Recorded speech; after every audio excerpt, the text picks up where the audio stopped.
Runway 24 right, clear to land.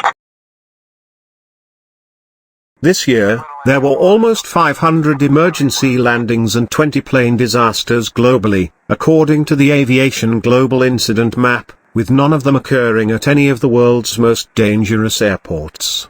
These airports are not only accessible through dramatic and meticulously choreographed landings, but they are also situated in some of the world's most beautiful and frequently inaccessible locations. Only well-trained and qualified pilots have access to many of these airports. Here is my top 10 list of the world's most spectacular airport landings. Number 10. Malaysia's Tioman Airport. Tioman Airport, commonly known as Pulau Tioman Airport, is a Malaysian airport that serves the island of Tioman in Pahang. It is close to the settlement of Tekak. There are presently no scheduled airline activities at the airport, and just one operator provides regular charter services. Pilots on Tioman Island land by flying straight into a mountain and then turning 90 degrees to align up with the runway. Because the end of the runway is a cliff with a very steep drop into the waters below, the one-way landing must be exceedingly quick. Number 9. New Zealand's Gisborne Airport. This airport, which is located on the outskirts of Gisborne, New Zealand, has a railway that runs parallel to the runway. It intersects with the National Railway line and has 3 grass runways and 1 main runway. To avoid incoming trains, landings are coordinated with precise timings. Number 8. France's Courchevel International Airport. Courchevel Altiport is an altiport serving Courchevel, a ski resort in the French Alps. The airfield has a very short runway of only 537 meters with a gradient of 18.6%. Because of the surrounding mountainous terrain, landings at Courchevel do not require a go-around procedure. With only 1,700 feet of runway length, this airport has an 18.5% downward gradient. This slope makes taking off difficult and is only accessible by certified pilots through deep valleys. Because of the runway's location, there are no second chances, and pilots must land flawlessly the first time. To make matters worse, this airport has no lighting or instrumentation, making landing hard in heavy weather. Number 7. Antarctica's McMurdo Station.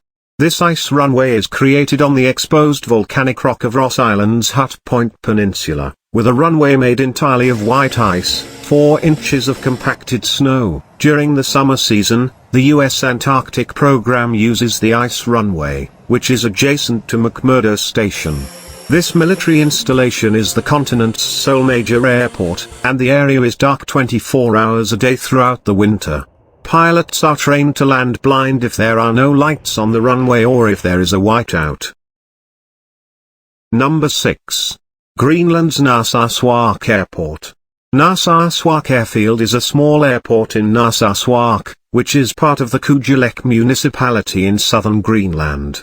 It is one of 2 airports in Greenland capable of accommodating large aircraft, along with Narsarsuaq Airport. It's also the only international airport in the southern part of Greenland, which is surrounded by fjords. The most dangerous aspect of landing on the 6,000-foot runway is the strong gusts. If the nearby volcano explodes with blinding ash, don't even consider coming here. Number 5. New Zealand's Wellington International Airport. Wellington Airport is a major international airport in Wellington, New Zealand's capital city. It is located in the Rongotai district. It's 3 miles, 5.5 kilometers, south of the city centre. Air New Zealand and its subsidiaries use it as a hub. A single-lane, 6,351-foot runway appears to start and finish in the ocean at this airport. The tough approach across the mountainous area is noted for its strong gusts, which make landings particularly difficult. You may also be carried up by hurricane-force winds once you depart. Number 4. Dutch Caribbean, Saba Airport. Juancho Erausquin Airport is located on Saba, the original King Kong movie island, and is noted for having one of the world's smallest commercial airport runways.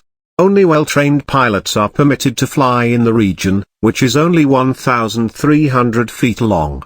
The approach is almost cliff-like, running alongside Saba's rugged topography, and then an abrupt bank left before landing.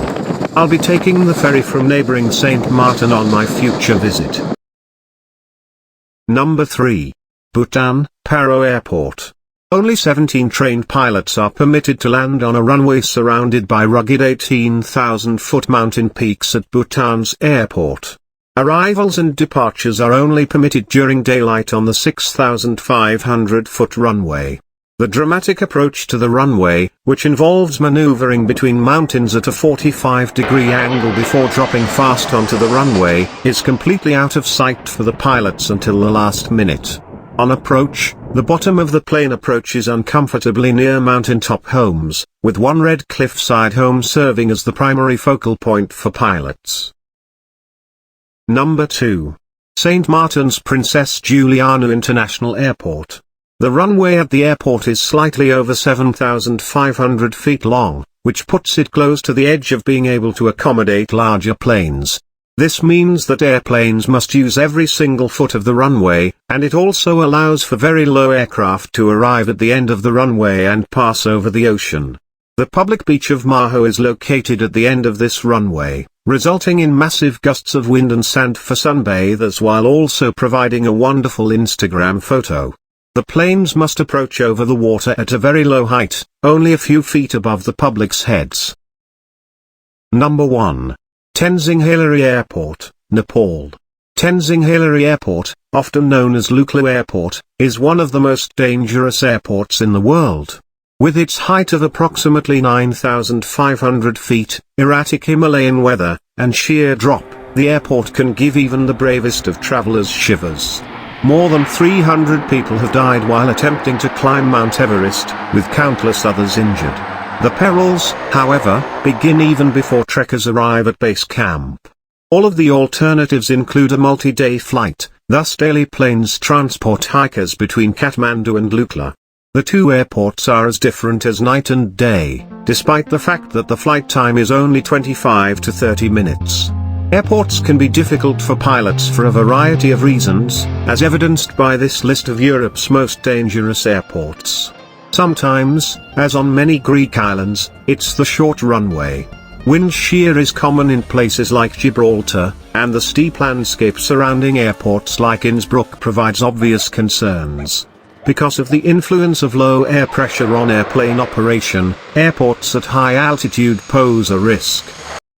Thank you for watching this video, and don't forget to subscribe to this channel so that you are the first to get the latest information and videos from us.